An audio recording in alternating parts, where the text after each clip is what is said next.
Assalomu alaykum hammaga. Do'stlar, yaxshimisizlar?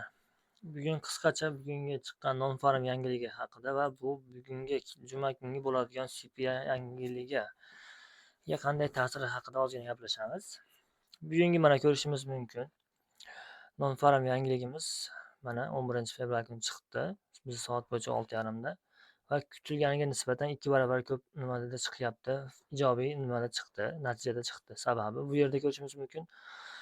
Oxirgi marta o'tgan yil chiqqan bo'sh ish o'rinlari 66 mingga bo'lgan ekan va bu yil bo'lsa mana bizda ko'rishimiz mumkin 130 ming bo'sh ish o'rinlari deb chiqaryapti mana bu zonada va 0,4% ga ish haqi nimalari oshirilgan, foizlari oshirilganini ko'rishimiz mumkin. Endi bu bugungi juma kunga kelayotgan bu haftagi juma kunga qanday ta'sir qilishi mumkin? Ish haqi o'sishi odatda iste'mol xarajatining oshishiga olib keladi. Bu esa o'z navbatida CPI inflyatsiya ko'rsatkichini yuqoriga surishi mumkin. Buni asosan Fedlarning qaroriga muvofiq kuchli ish haqi o'sishi Federal rezervining foiz stavkalarini tushirish qarorini biroz kechiktirishi mumkin bo'ladi. Bunday hollarda agar bu foiz stavkalarini tushirish qarori kechiktiradigan bo'lsa, narximiz ijobiy chiqadigan bo'lsa, foizimiz juma kungi yangilikda bizda Nasdaq, S&P 500 shunga aksiyalarda juda keskin qulashni kutishimiz mumkin bo'ladi.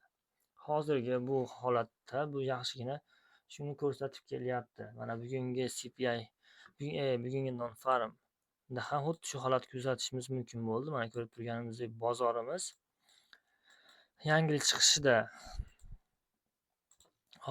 FOMC sababli narximiz ko'tarilib oldi. Mana bu joyda mana ko'rishimiz mumkin ochildi va narximiz ozgina buy side liquidity'lar oldi bu yerda.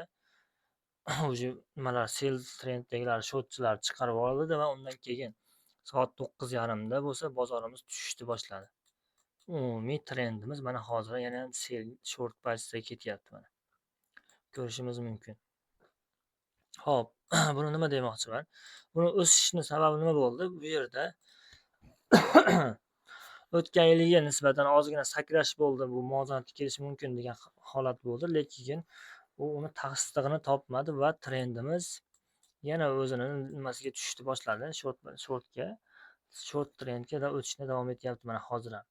Bugun erta trend narximiz yana ham pastlaydigan bo'ladigan bo'lsa, demak juma kungi holat ham bizda narxda foiz stavkasini ijobiy holatda chiqishi kutilayotgan bo'ladi. Agar narx ijobiy holatda chiqadigan bo'lsa, bozorimiz yaxshigina qulab beradi pastga qarab. Hop. Bunga sabab bo'lib bugungi non-farmni ham olishimiz mumkin. Unga ko'ra hozir qizg'in bo'lyapti hedge fondlar orasida. 0,2% ga bo'lsa ham foizimiz ijobiy chiqadigan bo'lsa, ertaga bu yerda anchagina bozorimiz qulab beradi shortga.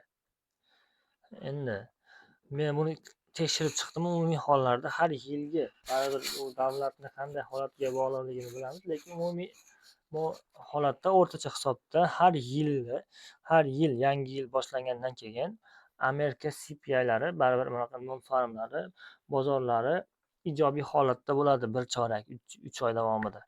O'shani hisobida ertaga juma kungi yangilik ham bu yerda ijobiy ko'rinishi ehtimoli juda yuqori. Shuning uchun ham bozor hozir sekin tushishni boshlayapti mana. Ko'rishimiz mumkin. Bozor umumiy holatga yetib keldi va mana bozor sekin qulashni boshladi. Narximiz bugundan mana non-farmdan so'ng bozor endi sekin faqatgina agressiv ravishda yurishni boshlayapti shortga qarab.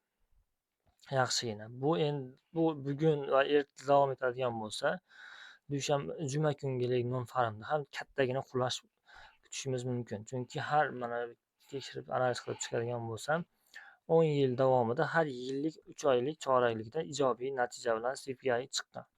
Undan keyingi oylarda bo'lsa ozgina neytral va minusda qizil nimada rang chiqqan, lekin har yil boshida CPI yangiliklari ijobiy bo'lib chiqqan.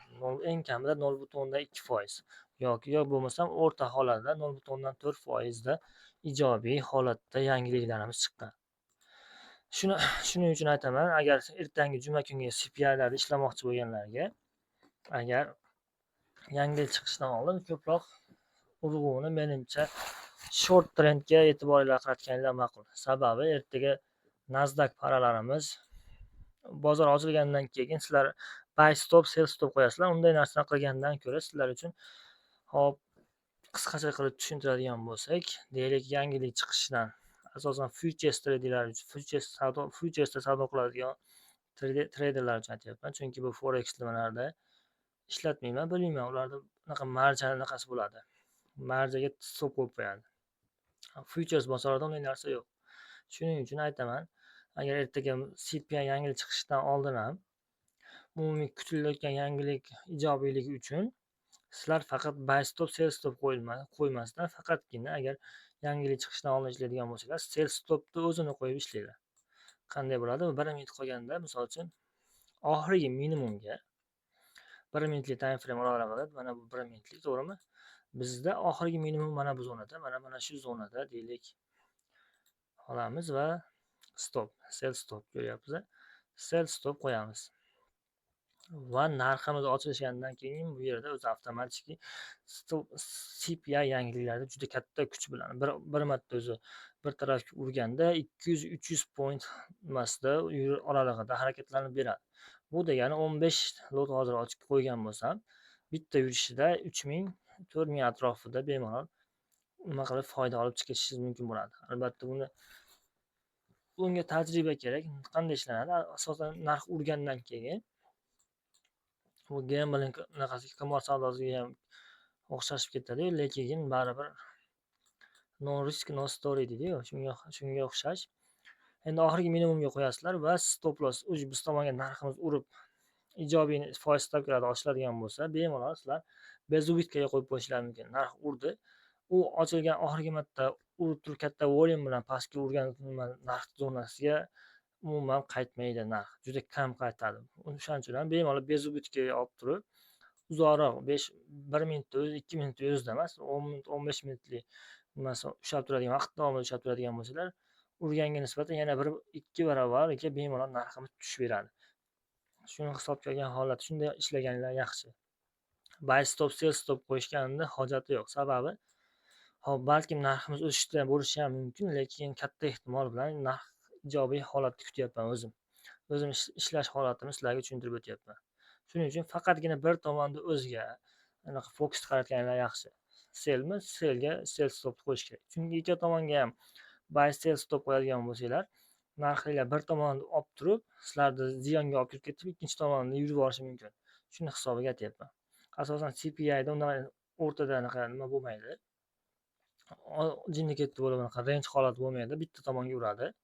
Shuning uchun aytyapman sizlarga, yoki sell stopni analiz qilib kuzatinglar, yoki buy stopni o'zinglarga buy yurish ehtimolini analiz qilib boshqa nimalarni bilgan bo'lsanglar, buyga bir tomonda o'ziga fokus qaratganlar yaxshi demoqchiman. Xo'p. Hozir mana bu holatni ko'rishimiz mumkin. Mana Forex Factory saytidamiz. Bizda mana juma kungi soat 6:30 da yangilik chiqadi. Ochamiz. Ko'rishimiz mumkin. Mana bu zonada, mana bu joyda umumiy har yillik, misol uchun har qachon nima chiqqan CPI yangiligi bo'lgan bo'lsa, o'sha sanasi va foiz stavkalarini ko'rsatib qo'ygan. Hop, men bu yerda buni ko'rib chiqdim. Mana har yilgi, misol uchun yil boshidagi foiz stavkalari qanday bo'lgan. Ijobiy ko'pi, misol uchun 10 yil bo'ladigan bo'lsa, 8 yil davomida, 7 yil davomida faqat ijobiy holatlarda bo'lgan. Mana o'tgan yil 0.4% ijobiy chiqqan.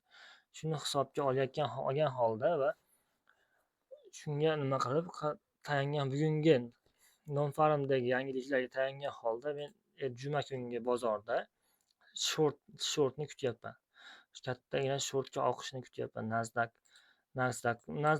nafaqat Nasdaq, balki umuman shu indeks aksiyalarda narximiz qulashini kutyapman. Yaxshigina crash bo'lish holati bor. Qisqacha o'zimning fikrimni aytdim. O'zinglar boshqa kamchiligi bo'ladigan bo'lsa, azlanib ko'rib yaxshiroq nima variantni topishingiz mumkin. Bu hammasi o'zimning fikrim. Hammanglarga rahmat.